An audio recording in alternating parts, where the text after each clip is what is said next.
Bonjour Tatiana, merci d'avoir accepté ma proposition d'interview. Je suis ravi de t'accueillir. Avec grand plaisir. Bah, écoute, j'ai découvert ton parcours sur les réseaux sociaux. Alors pour dire la vérité, moi, le funambuliste, j'ai découvert vraiment ça quand j'ai vu le documentaire de Philippe Petit, la Mhm. légende qui avait traversé, voilà, qui a rejoint les deux tours de World Trade De Center. Tourbivel. C'est Mhm. ça. Et que j'ai déjà eu au téléphone, qui habite aux États-Unis, qui habite dans une chapelle d'ailleurs, ça c'est drôle. Mhm. Et bon, on n'a jamais pu le faire vraiment. Bon, j'étais occupé. Et puis, et quand je t'ai vu, j'ai dit waouh, c'est génial ce que tu fais parce que moi, ça me parle beaucoup. Finalement, il y a beaucoup de messages, mais tu pourras nous en parler. Euh, donc, toi, de ce que j'ai lu, tu es passionné par cet art depuis l'âge de 7 ans. Mhm. Comment c'était venu, Tatiana, cette vocation d'en faire une passion, un métier? Eh ben, c'est tout simple. J'avais 7 ans et demi et où j'habitais, il y avait une fête de quartier et j'ai vu une funambule qui traversait entre deux immeubles. Et cette image, je l'ai trouvée très très forte, très belle et bah, j'avais très envie d'être à sa place en fait. D'un coup, j'avais une femme qui était sur un fil. Je pense que ça aurait peut-être pas été la même chose si ça avait été un homme. Là, c'était une femme et D'accord. elle avait le sourire. Moi, à cette Wow. période-là de ma vie, j'avais pas le sourire et je me suis dit, ah ouais, d'accord. Mais c'est fou, hein. Je me suis dit, c'est possible d'être une femme et heureuse. Tu vois, ça, je l'avais pas Wow. conscientisé ou même pas imaginé vu ce que je traversais. Donc voilà, j'ai fait une espèce de projection directe et je me suis dit que moi aussi, j'y avais le droit et j'ai juré le soir dans ma chambre que je deviendrais la meilleure funambule du monde, en toute Wow. humilité. J'ai vu que tu avais fait des études de psychologue, hein. Mm.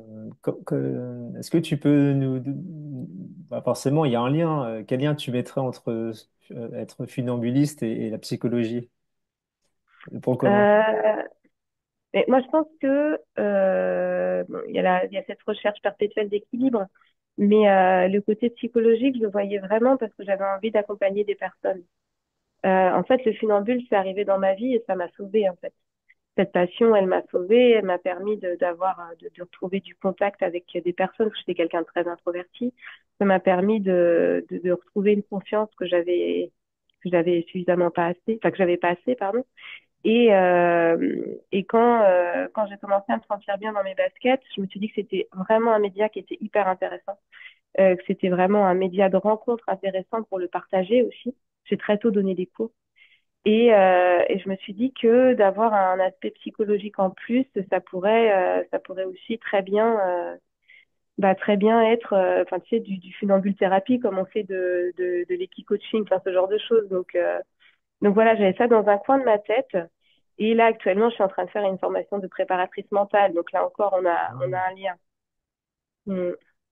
Parce que le fait de pratiquer le funambule, ça développe tout un tas de compétences, tout un tas d'habilités mentales. Et j'avais besoin de conscientiser en fait tout ce que la discipline m'avait apporté. Là, c'est ce que je suis en train de faire actuellement. Et tout ça dans une volonté de pouvoir le transmettre derrière. Alors, question peut-être un peu banale, mais est-ce que tu as jamais eu peur du vertige? Du vertige, non. Non, non, j'ai pas peur du vide. Pour moi, le vide, c'est quelque chose qui se remplit. Et sur une grande traversée, en dessous, en fait, il y a toute mon histoire. Il y a toutes les personnes que j'ai rencontrées. Il y a toute l'équipe qui sécurise la traversée, tous les cavaletti. Les cavaletti, c'est des cordes qui sont à cheval sur le fil tous les 8 mètres et qui permettent la stabilité du câble. Et ça, en fait, on forme des habitants pour pouvoir tenir ces cordes. Donc, il y a une espèce de synergie. C'est comme un peu un jeu coopératif. C'est parce qu'on est tous ensemble que ça fonctionne. Donc, il y a vraiment tout ce genre de choses qui font que ce vide, en fait, il est rempli de plein de choses. Et le fil, pour moi, c'est un sol qui est un peu plus petit, mais ça reste un sol. Je marche par terre, dans les airs, mais je marche par terre. Donc tout ça, ça fait que tu déconstruis petit à petit les choses et que ton fil qui a 20, 30 ou 40 mètres, bah, il n'est pas à cette hauteur-là dans ma réalité. Que dire sur ce que tu fais, ce qui est incroyable. Alors, tu as fait de nombreuses. Alors, tu appelles comment ascension, traversée, performance, Moi, quand j'appelle tu. ça. Ouais, c'est souvent on dit traversée funambule. Après, vu qu'on a un spectacle qui s'appelle Traversée, souvent on dit que c'est soit une marche funambule ou soit on donne le nom du spectacle qui est ligne ouverte ou une traversée. Mais en gros, les marches dans le ciel, c'est des traversées funambules.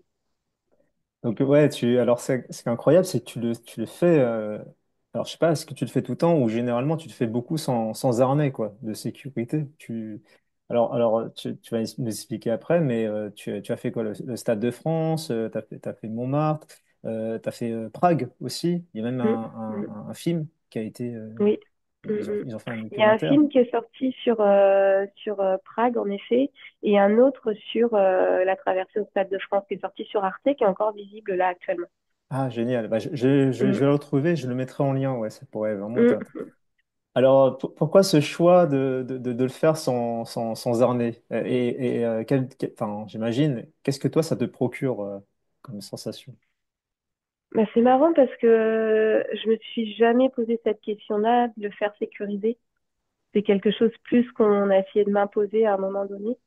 Moi, j'ai appris le funambule avec des personnes qui venaient du cirque traditionnel.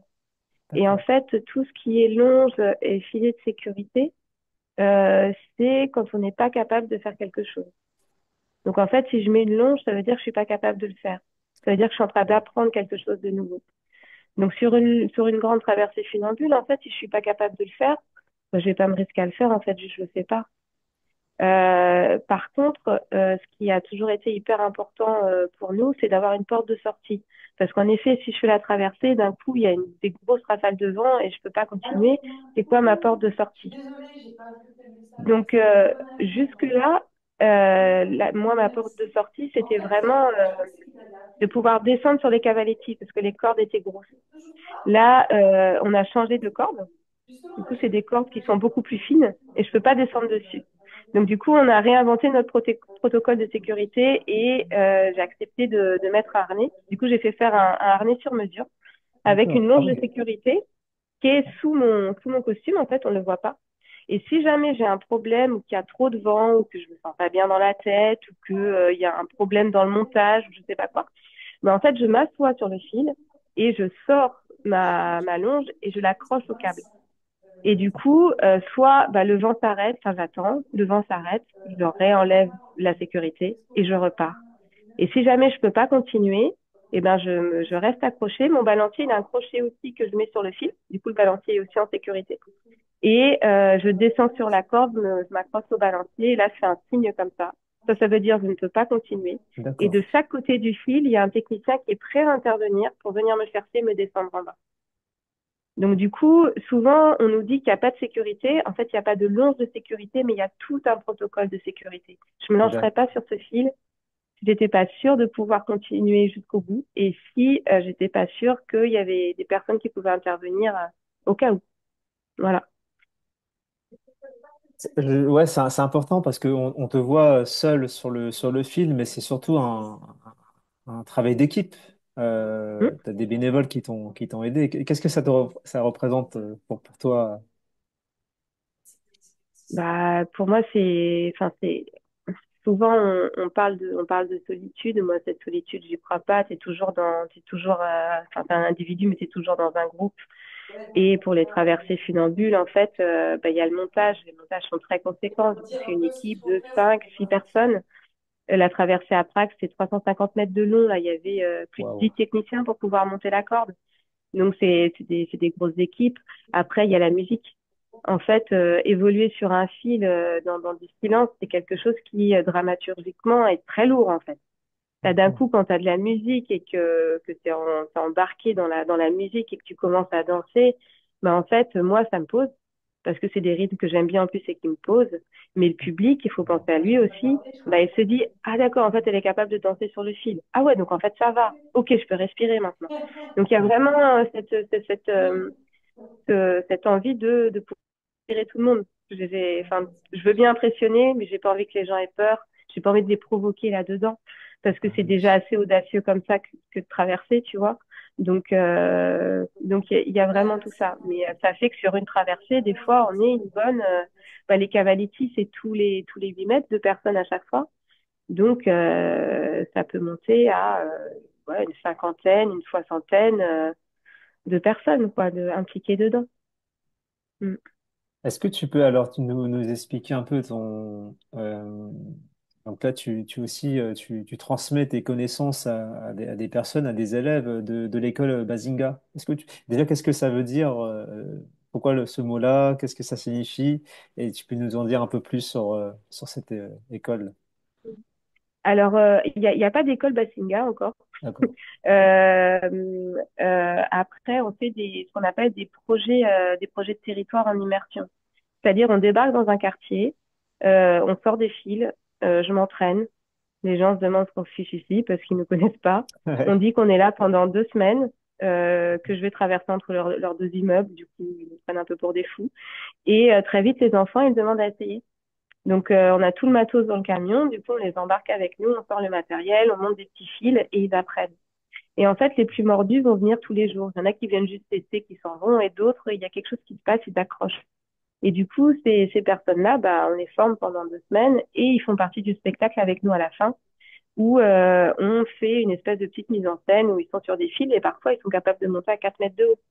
Ils sont Wow. longés, évidemment, parce que c'est pas la même prise de risque quand tu es amateur et quand tu es professionnel.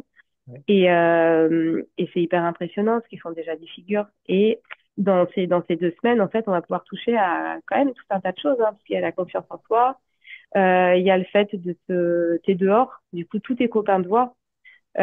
Si tu chutes, tu dois assumer devant tout le monde. Donc, tu as déjà ce rapport au public. Et après, tu te produis devant tout le monde. Donc, il y a vraiment ce truc de fierté. Il faut réussir à les préparer pour qu'ils puissent être bien sur scène. Donc, tu as tous ces enjeux-là qui sont d'ordre physique, mais aussi d'ordre mental. Donc, c'est très, très riche. Et voilà. Et après, on intervient aussi avec d'autres médias. On intervient avec la photographie, avec des costumes, avec la musique. Donc, c'est un projet où, bah, à la fin, c'est pareil. C'est pas je sais pas, 70 participants, mais beaucoup plus Wow. avec des habitants. Les costumes sont incarnés par des habitants. Enfin, il y a tout un tas de choses qui se passent. Donc, Donc, voilà. ouais. Et Basinga, pour revenir sur le nom, Oui, ça veut dire corde au pluriel, c'est en lingala. Du coup, c'est République démocratique du Congo. Et, wow. C'est très pour joli. nous, ouais, c'est beau, j'aime bien. Et pour nous, ça veut dire, c'est ces cordes au pluriel, la corde sur laquelle je marche, c'est les cordes vocales quand tu chantes, c'est les cordes du Ah, guitariste, ah c'est les oui. cordes de ceux qui font tout le montage en fait, parce que ils sont aussi sur des cordes pour pouvoir monter la corde. Ah, Du coup, ça s'appelle des cordistes en plus. Donc ça regroupe tout ça et là, c'est toutes ces cordes-là, on les voit vraiment comme un maillage, comme un tissage, comme des liens. tout à fait. Et c'est ça qu'on fait, c'est on tisse une toile et on essaie C'est que tout ça. le monde puisse être là. Et ça, tu vois, c'est le filet de sécurité. Il est invisible, mais c'est le filet de Oui. sécurité. Ah, c'est très, très intéressant. Est-ce que tu as un conseil ben, pour les personnes, celles et ceux qui veulent réaliser leur rêve? Qui veulent réussir leur rêve, Oui. eh ben, c'est d'y croire. C'est vraiment d'y croire et de pas avoir peur de pas avoir peur d'échouer. Parce qu'un rêve, il se réalise pas du premier coup. C'est vraiment le fait d'être persévérant et d'y aller et de mettre de la lucidité sur ce qui n'a pas marché, réessayer d'autres stratégies et petit à petit gravir les échelons pour arriver jusqu'à notre rêve en fait. C'est pas quelque chose qui se fait en claquant des doigts, c'est pas quelque chose de facile, c'est jamais facile. Mais si on a cette passion et si au plus profond de nous on sent que c'est ça qui nous anime, et ben là il y a rien qui peut nous arrêter. Si c'est des espèces de lubies débiles, de gagner plein d'argent, de machin, de trucs, mais si c'est vraiment quelque chose de fort qui est à l'intérieur de nous, mais en fait c'est ça et il y a pas de compromis possible, ben là en général, il y a une petite autoroute qui se dessine au fur et à mesure. Mais il y a souvent tout un tas d'échecs. Et c'est vraiment notre capacité à savoir rebondir et à recommencer qui fait qu'on finit par y arriver. Alors, tu disais tout à l'heure que tu étais quelqu'un d'introverti. Donc, est-ce que être funambuliste, ça t'a permis bah, j'imagine, d'avoir confiance en toi, de t'ouvrir davantage à des personnes que tu soupçonnais jamais t'ouvrir? Et deuxième question, c'est est-ce que le fait d'être funambuliste, c'est ça qui est bien, c'est que c'est un langage universel. T'as pas besoin de parler une langue, quoi. Tout le monde comprend, en fait. Mm. Bah pour la première question, j'ai été quelqu'un, enfin quand je suis née, quand j'étais petite, je suis vraiment quelqu'un d'hyper vivante, d'extraverti, j'allais dans tous les Ah, sens, d'accord. je n'étais pas en place. Après, je me suis rendu compte du regard des autres et en fait, ça m'a complètement figée. Et je pense D'accord. que, enfin, j'ai eu le droit à plusieurs choses. Hein. J'ai eu le droit un peu à du harcèlement quand j'étais à l'école, parce que ma mère était blanche, du coup, c'était pas ma mère, tu vois, c'était pas possible. Ce genre D'accord. de choses, du mégenrage, parce que je ressemblais à un garçon, plein. Et en fait, tout ce truc de société, j'ai trouvé ça hyper violent.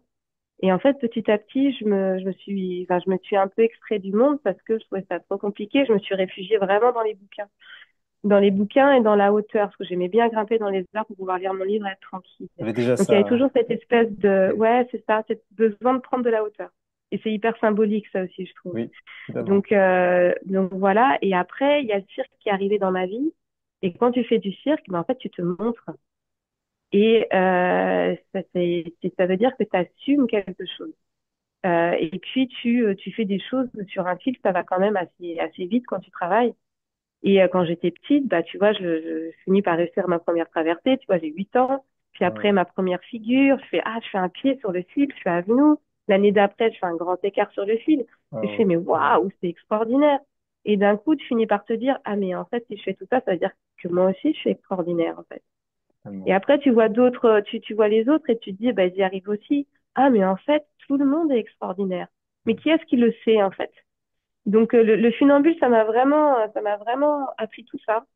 Et ça m'a appris que c'était hyper important de pouvoir faire palper aux gens que tout le monde est super. Et ça se matérialise parfois difficilement, mais on est tous extraordinaires. Donc, c'est vraiment, waouh, cette discipline, elle est magique pour ça. Elle est vraiment magique pour ça. En tout cas, merci Et Tatiana, mm, ce que tu dis là. C'est beau. C'est vrai que on se rend pas compte, hein, derrière cet art, il y a, c'est comme le théâtre, quoi. Et c'est pas que dire un texte. Il y a plein de choses qui t'ouvrent. Enfin, c'est énorme. mm. Et Pardon, je t'ai après, coupé. pour ce que tu disais sur le funambule et le fait que c'est quelque chose que tout le monde a en tête, il y a un Oui, espèce de truc dans l'inconscient collectif oui. de quelqu'un qui brave un peu tous les dangers et tout ça. Mais en fait, ce que je trouve important aujourd'hui dans le funambulisme, c'est que ça nous remet les pieds sur terre, bizarrement. C'est que d'un coup, quand on le voit en l'air, on se dit, ah mais putain, elle peut mourir à chaque pas. Et du coup, ça nous ramène à notre propre mortalité. Ah Oui, mais en oui. fait, moi aussi, je peux mourir. Et pour certaines personnes, c'est juste insupportable. Et je trouve ça très intéressant dans une société qui est très sécuritaire où il y a des règles de plus en plus, où on réfléchit de moins en moins aussi, de pouvoir montrer cette prise de risque et de dire que c'est un acte qui est conscient. Je fais ça parce que je suis capable de le faire. Je mets de la sécurité, mais ça ne veut pas dire que je m'empêche de faire des choses. Et ben, je trouve ça mais très pertinent en fait. T'es maître C'est presque de un ta acte vie, de ta politique. vie. Oui, totalement. T'es maître de ta vie voilà, tu te laisses pas bercer par imprégné de la peur. Mm. Même la mort, j'imagine. On a tous peur de la mort, mais tu te laisses pas dominer par ça. Et Ah non, tu. bah non, non. Si un jour ça m'arrive, faut que j'arrête, hein. Mais après, ce qui est très intéressant sur toutes les traversées qu'on a pu faire, c'est que quasiment aucune traversée ne s'est pas à un moment donné concrétisée par un non, parce que quelqu'un a trop peur de prendre sa responsabilité, d'accueillir ça. Du coup, c'est très intéressant parce que il y a toute cette notion de responsabilité. Ça veut dire quoi être responsable aujourd'hui en France? Ça veut dire quoi prendre sa part de responsabilité? Et cette peur qu'on nous toque dessus en disant que s'il y a un accident, c'est vous qui avez. Donc c'est très intéressant de mettre les personnes avec qui on travaille face à ça, parce que nous, cette responsabilité, on l'assume. Tu vois, c'est notre métier et on sait que si un jour il arrive un truc, bah ça tout cool. On est très conscient de tout ça. Et mais embarquer tout le monde là-dedans, c'est pas toujours simple. Et c'est très intéressant ce qui se passe, les discussions, les personnes qui arrivent à dépasser ce cap et que ce non se ressent en oui. Je trouve ça passionnant. Ça en dit beaucoup sur l'humain, en fait. Et rien n'est jamais gagné, et ça aussi, j'adore. Totalement. Un autre aspect qui est un peu moins fantaisiste, mais c'est le côté administratif. Comment tu fais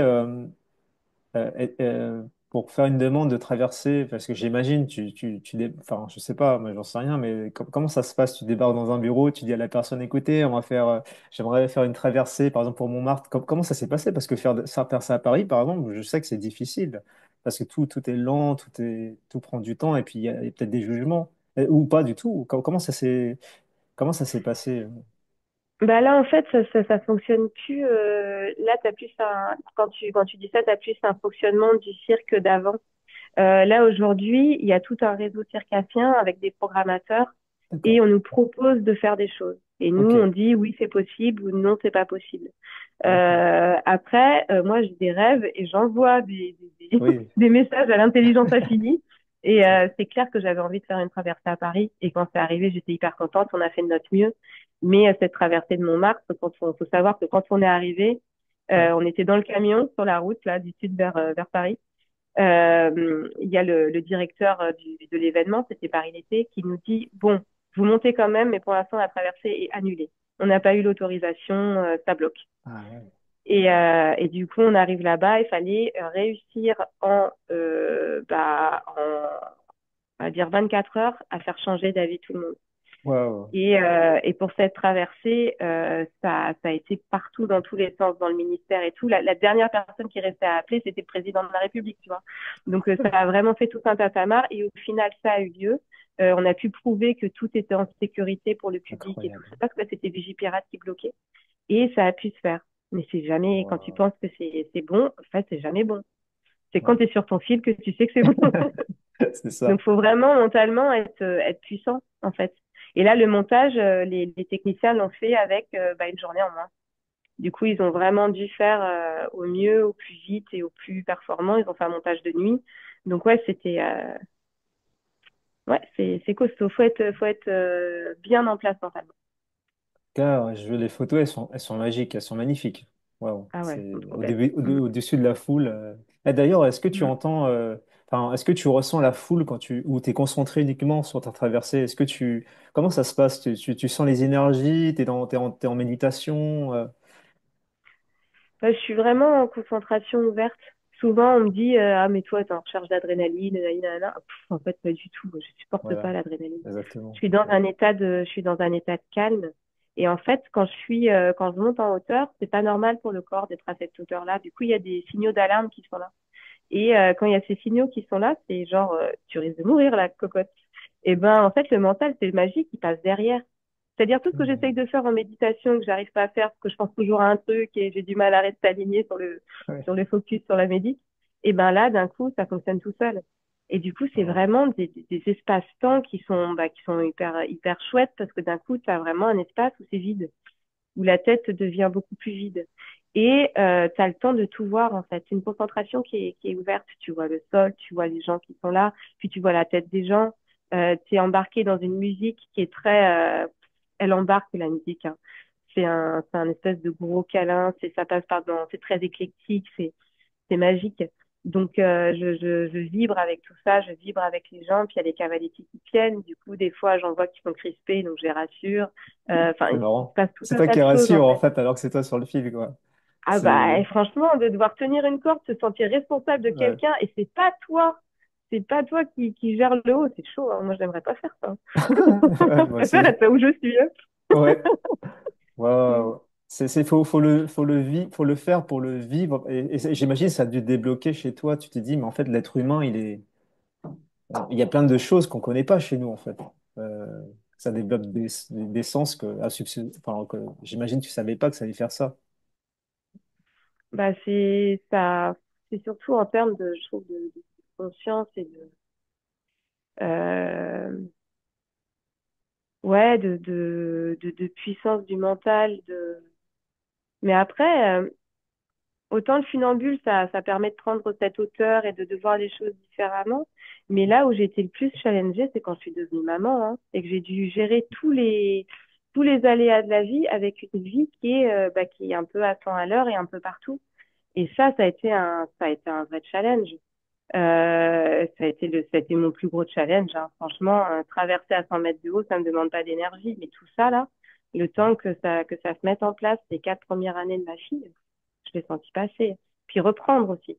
avoir été arrêté, réussir à reprendre ton métier, gérer la hauteur, gérer le fait que tu peux mourir et que ta fille doit s'en sortir sans toi. Enfin, c'est plein de choses, plein de caps à passer qui ont été très, très challengeants. D'ailleurs, c'est bien que tu parles de ta fille. On va finir dessus notre entretien plus tard, si la vidéo, si YouTube Mhm. ferme pas. Quel message tu aimerais lui transmettre aujourd'hui?